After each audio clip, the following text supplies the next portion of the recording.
Shalom anak-anak ibu yang terkasih di dalam nama Tuhan Yesus. Kembali bertemu bersama Ibu Acu dalam mata pelajaran pendidikan agama Kristen. Baik, sebelum kita memulai pembelajaran hari ini, mari kita berdoa terlebih dahulu. Ibu akan pimpin kita di dalam doa. Bapa di sorga, Bapa kami yang baik, Bapa yang mengasihi kami, kembali kami datang kepadamu. Kami mengucap syukur untuk kesempatan yang indah yang Tuhan berikan kepada kami untuk kami memulai kegiatan pembelajaran kami hari ini. Berkati anak-anak kami, berkati kami semua. Ini doa kami Tuhan, di dalam nama Tuhan Yesus kami berdoa dan mengucap syukur. Haleluya. Amin.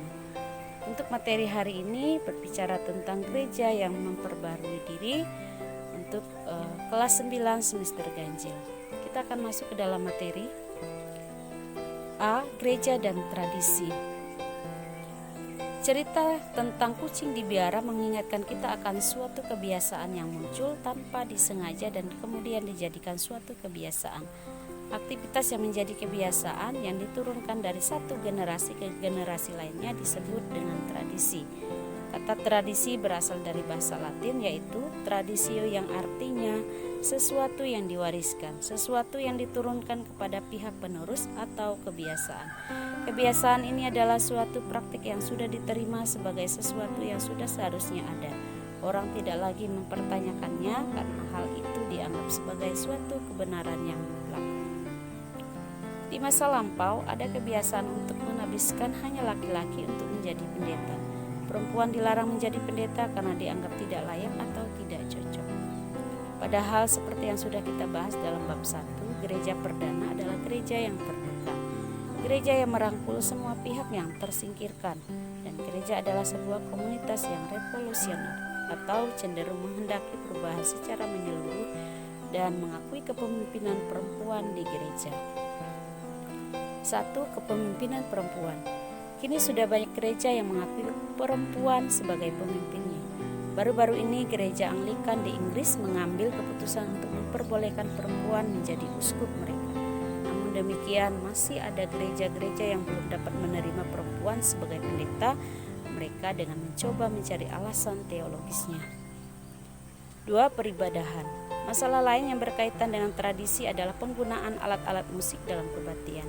Dari warisan tradisi kebaktian yang diturunkan oleh para misionaris Belanda, banyak gereja di Indonesia hanya menggunakan piano dan organ untuk mengiringi nyanyian jemaat.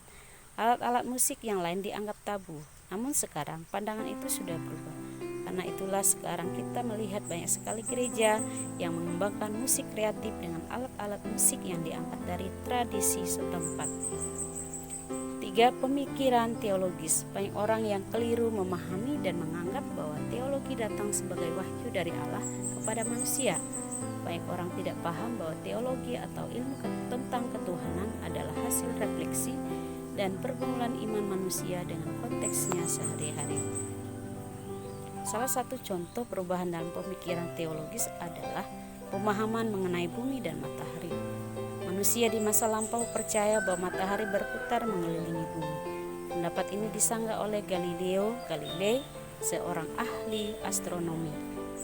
Pada tahun 1632, Galileo menerbitkan bukunya yang berjudul Dialog mengenai dua sistem utama dunia, yang berpendapat bahwa benda-benda di langit, planet-planet dan bumi berputar mengedari matahari sebagai pusatnya. B. Perubahan sebagai hukum kehidupan. Presiden Amerika Serikat John F. Kennedy pernah mengatakan, waktu dan dunia tidak diam saja. Perubahan adalah hukum kehidupan, dan mereka yang hanya memandang ke belakang atau ke masa kini pasti akan kehilangan masa depan. Dalam dunia binatang kita dapat menemukan bagaimana kemampuan berubah itu sangat dibutuhkan untuk sebagian binatang untuk menyelamatkan diri. Bunglon misalnya terkenal karena dapat dengan cepat mengubah warna kulitnya sehingga sesuai dengan warna lingkungan di sekitarnya. Perubahan inilah yang dapat membuat bunglon menyelamatkan diri dari binatang pemangsanya. Inilah cara bertahan yang disebut oleh para ahli biologi sebagai mimikri. 1. Mimikri sebagai mekanisme perlindungan diri. Mimikri adalah mekanisme perlindungan diri yang dikaruniakan Tuhan kepada jenis-jenis binatang maupun tumbuh-tumbuhan. Dengan mekanisme ini mereka dapat mempertahankan diri dari serangan-serangan musuh yang berbahaya dan menjaga kelangsungan hidup mereka dan keturunannya. 2. Manusia berubah.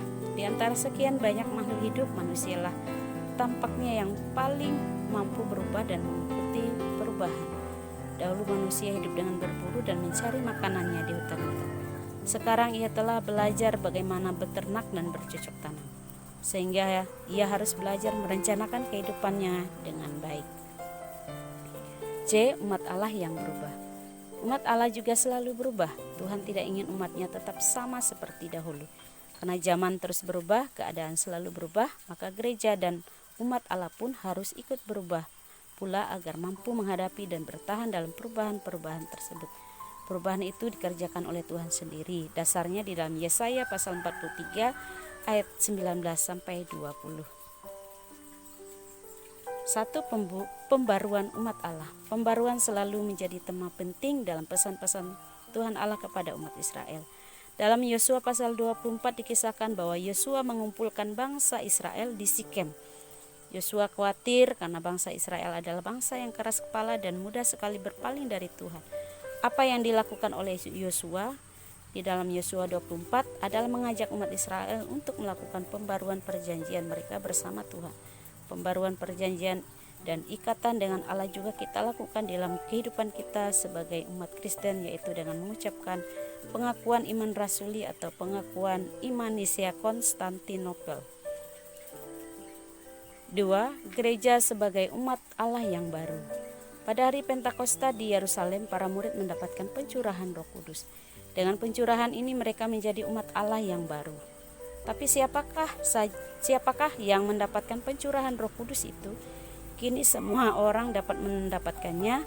Roh Kudus dicurahkan kepada semua orang termasuk kita tanpa memandang kelas dan batas usia, tanpa membedakan laki-laki dan perempuan.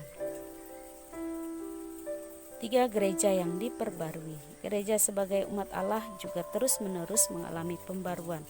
Pada tanggal 31 Oktober 1517, Martin Luther memakukan 95 dalilnya di pintu gereja di Wittenberg, Jerman.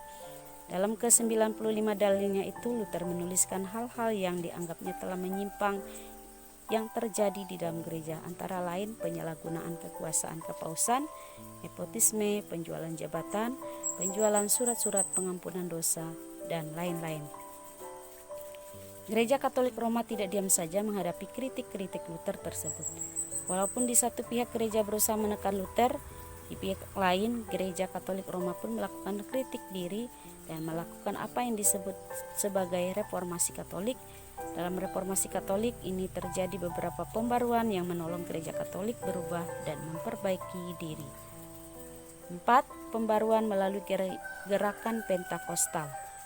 Gerakan Pentakostal yang melahirkan gereja-gereja Pentakosta dan karismatik muncul di Amerika Serikat pada tahun 1901 ketika Agnes Osman menerima karunia berbahasa roh di Topeka, Kansas. Gerakan ini muncul dari kelompok Metodis ketika sejumlah orang merindukan kegairahan dalam beribadah karena ibadah gereja pada waktu itu menjadi sangat formal dan kaku.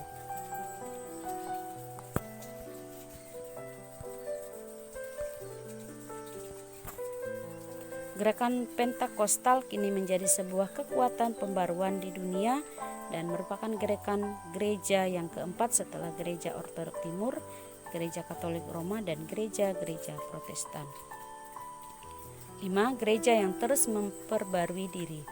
Ada sebuah semboyan yang terkenal di kalangan gereja-gereja reformasi yang berbunyi Ecclesia Reformata, Ecclesia Semper Reformanda, atau yang biasa disingkat menjadi Semper Reformanda saja. Artinya, gereja yang diperbarui adalah gereja yang terus-menerus memperbarui dirinya. Berubah adalah hukum Allah. Berubah adalah hukum alam. Bila gereja tidak berubah, maka gereja itu akan mati di gilas zaman.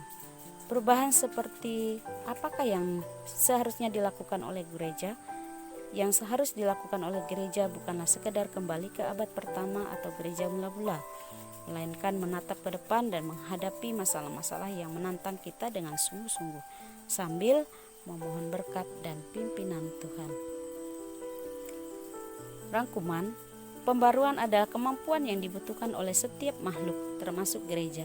Tanpa pembaruan pasti akan terjadi kemusnahan, seperti yang dialami oleh dinosaurus yang gagal menyesuaikan diri dengan perubahan-perubahan alam di sekitarnya. Dalam sejarahnya, gereja telah berulang kali diperhadapkan dengan tantangan-tantangan yang berat. Gereja yang berhasil berubah dan mengubah dirinya, mengoreksi kesalahan-kesalahannya, memperbaiki sikapnya terhadap perubahan dan lingkungan sekitarnya akan mampu bertahan. Namun perubahan harus dilakukan dengan hati-hati dan dengan prinsip yang jelas, supaya perubahan itu tidak terjadi hanya karena ikut-ikutan saja. Perubahan yang terjadi juga perlu terjadi di dalam kehidupan kita semua sebagai pribadi-pribadi Kristen, agar kita dapat ikut berjuang melestarikan kehidupan kita bersama di muka bumi ini. Demikian penjelasan materi kita hari ini tentang gereja yang terus memperbaharui diri. Terima kasih atas segala perhatiannya. Di akhir pertemuan kita hari ini ada penugasan, ada cerita kucing dibiara. Silakan nanti kalian baca untuk menjawab 2 soal yang ada di bawah ini. Setelah kalian mengerjakannya, silakan kalian mengumpulkan tugas tersebut di Google Classroom. Terima kasih. Baik, sebelum kita menutup, kita berdoa terlebih dahulu. Bapa di sorga, terima kasih untuk materi hari ini. Bersama dengan anak-anak kami mempelajari gereja yang terus memperbaharui diri.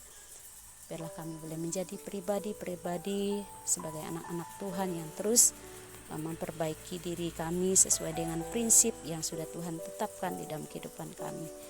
Terima kasih Bapa untuk pertemuan ini. Terima kasih, kami menyerahkan waktu ini hanya di dalam tangan-Mu. Kami berdoa dan mengucap syukur. Haleluya.